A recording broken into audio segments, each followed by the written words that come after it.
Opinion: the cost of Trump's chaos just keeps accumulating. On January 20, 2021, Donald Trump departed the White House on a helicopter that took him to Joint Base Andrews in Maryland, where he delivered the final remarks of his presidency to some of his support before boarding Air Force One for the flight to Mar-a-Lago, his gilded palace in Florida. Trump promised them, "We will be back in some form." Some Americans took that as an exciting promise, others took it as more of a threat. Either way, Trump is, indeed, back.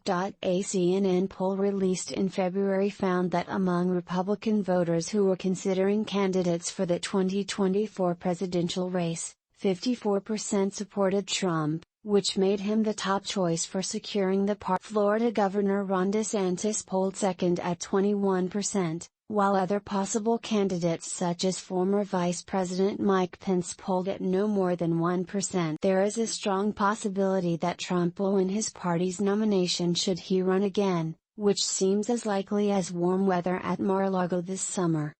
Also, should he be nominated, Trump could even win the general election since only 39% of Americans approve of President Joe Biden's performance in office, according to an Associated Press NORC Center for Public Research poll released earlier this year. Given Trump's dominance of the GOP going into 2024, it's a propitious moment to assess his failures and successes as Commander-in-Chief, which I attempt to do in my book, The Cost of Chaos: The Trump Administration and the War.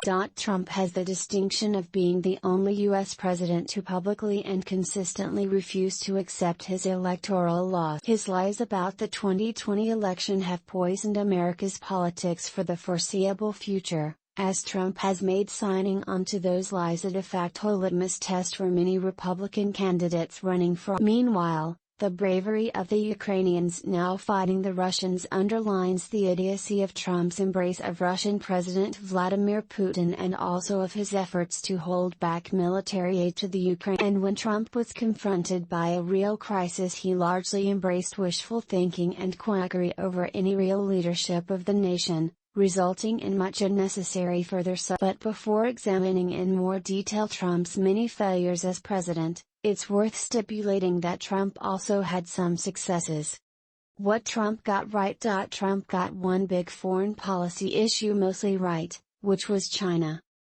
While the United States was distracted by its post-9/11 wars, China made great advances economically and militarily, in part, by stealing American secrets through cyber-espionage. The Trump administration correctly identified China as a strategic U.S. rival.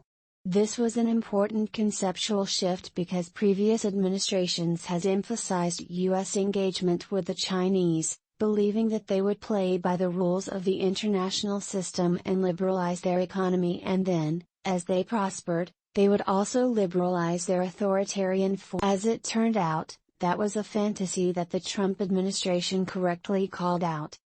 Trump's 2017 national security strategy asserted that the Chinese were building the most capable and well-funded military in the world, after our own. The Trump strategy also warned that Chinese land reclamation projects and militarization of the South China Sea flouts international law, threatens the free flow of trade, and undermines stability.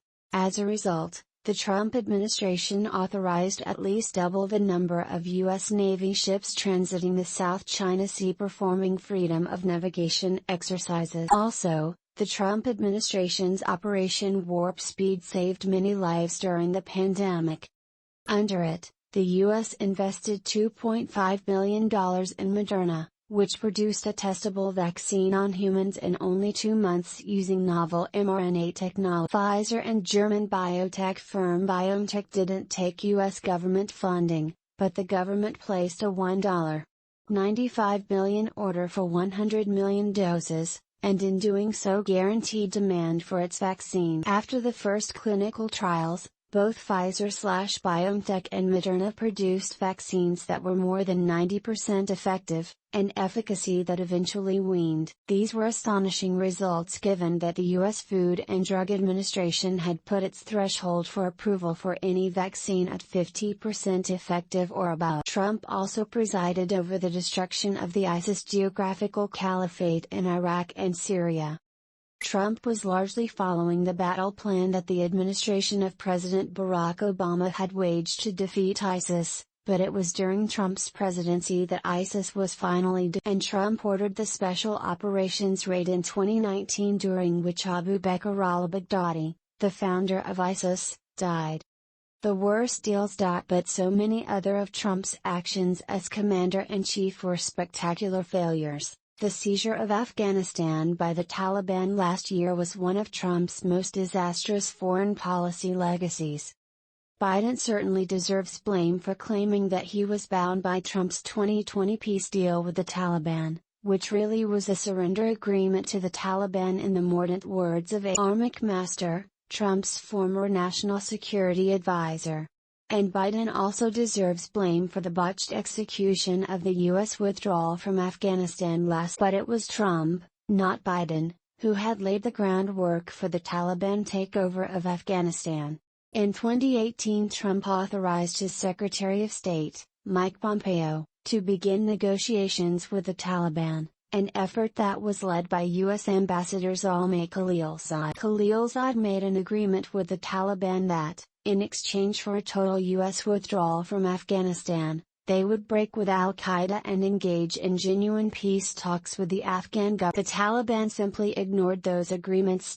Trump often asserted he was as a great deal maker, but his administration's agreement with the Taliban was one of the worst deals in American diplomatic history. The Taliban received everything that they wanted without offering anything substantive in return, other than an agreement not to attack U.S. forces as they withdrew from Afghanistan. Since the Taliban's main goal in their negotiations with the U.S. was a total American withdrawal, this was an easy concession for the Taliban to make, and so it went with many other of Trump's foreign policy initiatives.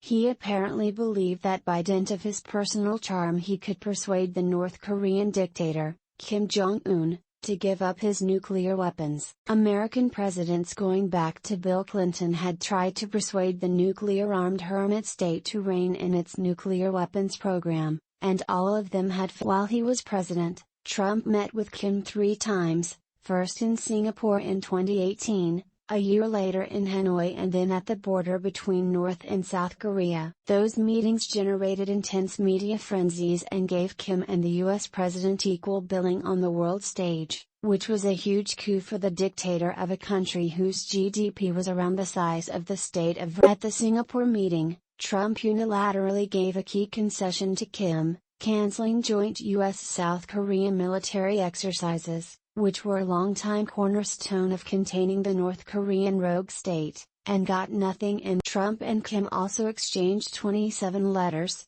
some of which had the ardent tone of suitors writing each other. Trump publicly described the missives as love letters, yet, these summits and exchanges of letters yielded nothing. While Trump was in office, the North Koreans continued producing fissile material and tested short-range ballistic missiles in contravention of UN Security Council prohibition. They also developed hard-to-detect submarine-launched missiles. Trump's efforts to constrain North Korea's nuclear program failed, while his erratic diplomacy encouraged Iran's nuclear. Trump regularly castigated Obama's 2015 nuclear agreement with the Iranians as the worst deal ever. But unlike Trump's peace agreement with the Taliban, the Iranians were observing their end of the nuclear deal. Trump's own intelligence agencies concluded that the Iranians were adhering to the terms of the 2015 deal. Yet, Trump was determined to get out of Obama's Iran agreement, which he did in 2018.